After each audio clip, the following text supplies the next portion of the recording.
Hi everyone and welcome back to my channel. I hope you're all well. This is Lifestyle Critic, where we break down movies and TV shows into their core elements, and in this video we are going to be reviewing Scooby Doo, The Sword and the Scoob, which is the most recently released animated Scooby Doo movie, which is inspired by the King Arthur legend and the Knights of the Round Table. Now I thought this movie would have been pretty awesome, as the trailer made it look really cool, really unique and really epic.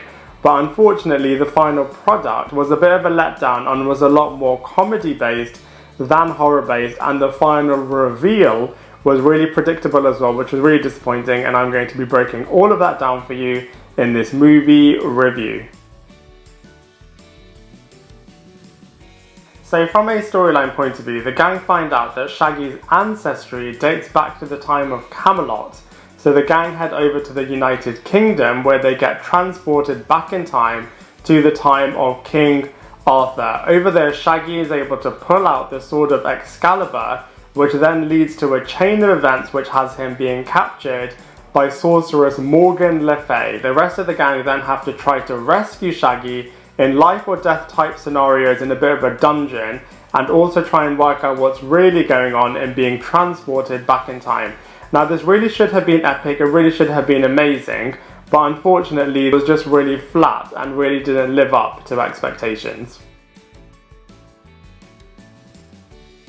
So from a casting character's point of view, Shaggy Rogers is definitely the main narrative lead in this film. He gets elevated to the level of King Arthur, which is absolutely hilarious, and is definitely carrying the movie from a narrative point of view. We also have Velma Dinkley kind of solving the mystery, trying to work out what is really going on here. We have Fred and Daphne entering into battles with the actual knights. We have Merlin the magician causing loads of spells and magicry to kind of help everyone. We have the main villain, Morgan Le Fay, who is causing spells and kind of transporting the gang back in time in the first place, and she kind of has her own monsters such as the Black Knight and the Dragon.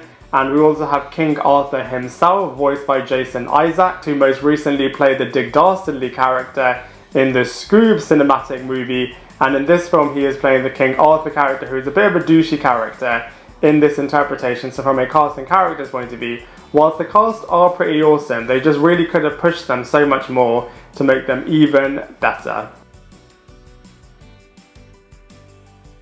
So from a visuals point of view, like I said before, this is the most recently released animated Scooby Doo special, so it does look really impressive. From a visuals point of view, you really do feel like you've gone back in time into the King Arthur world. I would say that it's a very light aesthetic, so it does feel a lot more comedy based than horror based, and if it was a bit more terrifying, it really would have made this film so much better. But from a visuals point of view, it does actually look pretty decent. So in terms of comparisons, I was really hoping that this movie would have been at the level of Abracadabra Doo, Franken-Creepy and the Samurai Sword, but unfortunately it's a lot lower than that and is more on the level of Return to Zombie Island, Curse of the 13th Ghost, The Gourmet Ghost, and actually very similar to Pirates Ahoy. If you've seen that film, you'll know what I mean. So from a comparison point of view, whilst I was hoping for this film to be a lot better than it was, unfortunately the final execution was just not that impressive. So overall, like I said, Sword and the Scoob really could have been absolutely epic, absolutely brilliant, but unfortunately they really did miss the mark. They made it a lot more goofy, a lot more comedy based, and they really just didn't capitalise on the opportunity that they had. I hope future installments will return to the more darker and more chilling days of Scooby Doo animated movies, but as far as this film is concerned, I have to give it a 4 out of 10. I'd love to hear what you think, so please let me know in the comment section below. Otherwise, I look forward to seeing you in my next video.